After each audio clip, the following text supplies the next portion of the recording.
El Evangelio del día.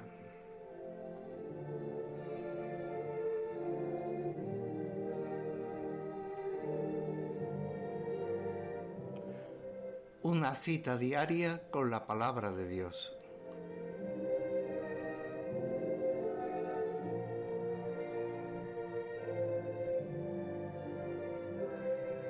Les habla Carlos José Romero. ¿Qué hay? Buenos días. Hoy, 21 de agosto de 2020, la Iglesia celebra la memoria del Papa San Pío X, que ocupó la sede de Pedro desde 1903 a 1914. Se llamaba Giuseppe Sarto.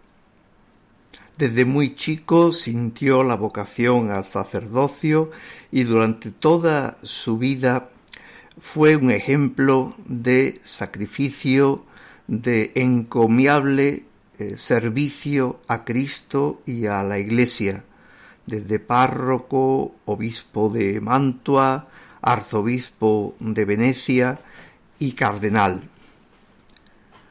Fue electo papa tras un difícil cónclave en el que el cardenal más votado era Rampolla, pero fue vetado por el emperador austriaco.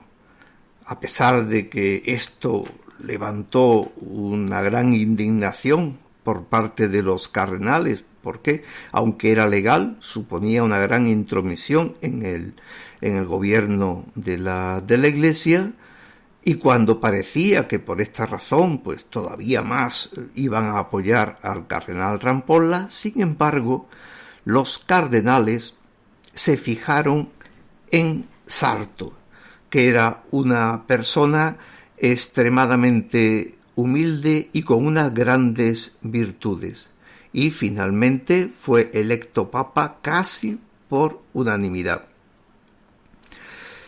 En San Pío X caben destacar como tres grandes valores personales que fueron además sus actitudes de vida: la pobreza, la humildad y la bondad, virtudes con las que el Señor lo dotó, pero que en algunas de ellas tuvo que vencerse a sí mismo.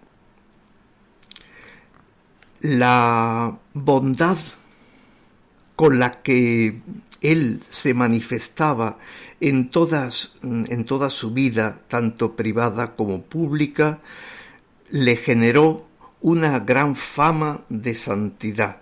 En el siglo XX fue el gran precedente de Juan XXIII, es decir, el primer papa bueno de la contemporaneidad fue Sarto. Como papa podemos destacar en él algunas cuestiones ciertamente interesantes e incluso actuales, como el empeño en la reforma de la curia, la creación del Instituto Bíblico, la reforma del Código de Derecho Canónico que aprobó su sucesor, y sobre todo la facilitación de que los fieles pudieran acceder de manera frecuente a la Eucaristía, especialmente los niños. Hasta ese momento, quizá por influencia jansenista, la Eucaristía, pues digamos, no se administraba de una manera frecuente o diaria como ocurre ahora. Y en esto realmente el Papa Sarto constituyó una gran innovación, facilitando además la mayor participación del pueblo en la liturgia eucarística.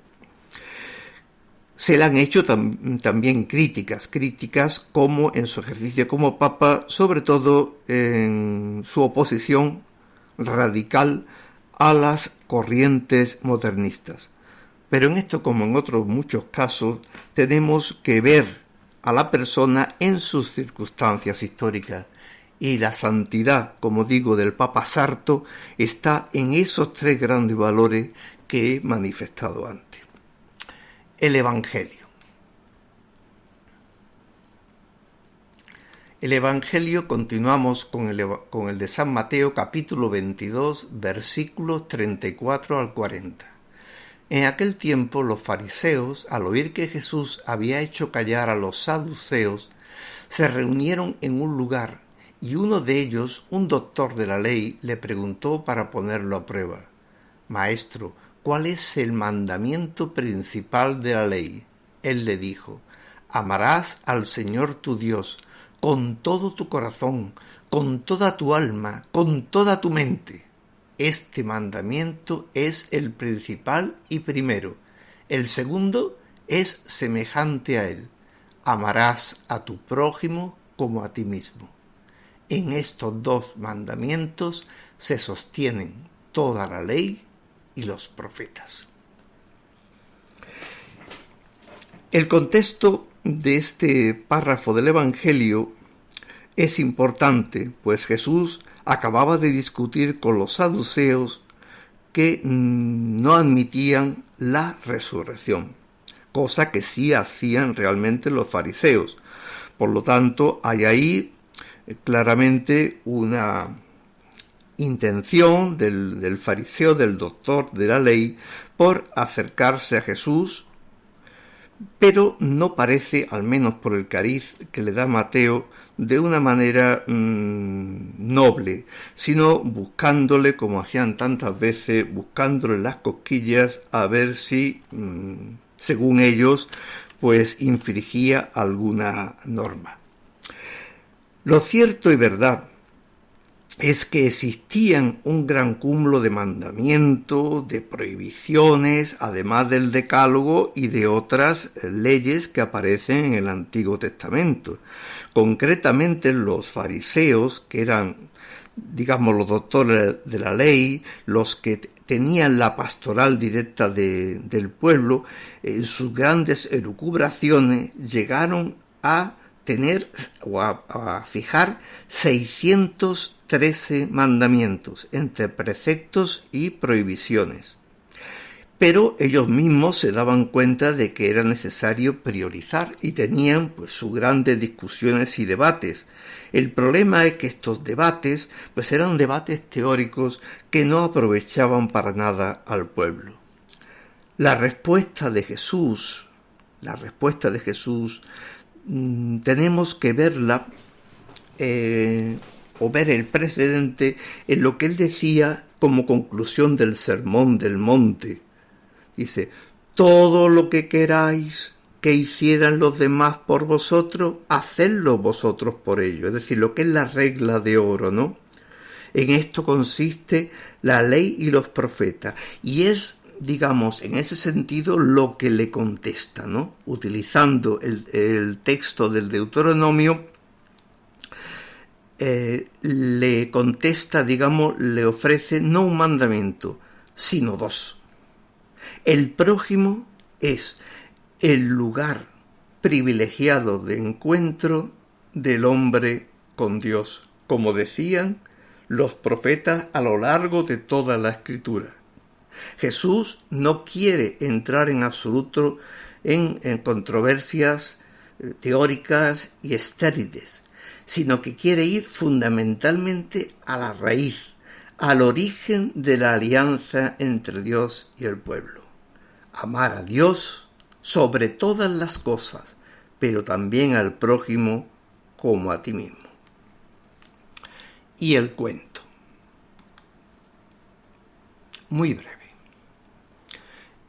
Esto era un hombre que va por la calle y ve a una niña hambrienta, sucia y tiritando de frío dentro de sus harapos. Se encolerizó y le dijo a Dios levantando la mirada: ¿por qué permites estas cosas? ¿Por qué no haces nada para ayudar a esta pobre chica? Durante un rato, Dios guardó silencio. Pero aquella noche, Cuando menos lo esperaba, Dios respondió a esas preguntas airadas. Ciertamente que he hecho algo. Te he hecho a ti. Bien, y esto es todo por hoy. Buenos días.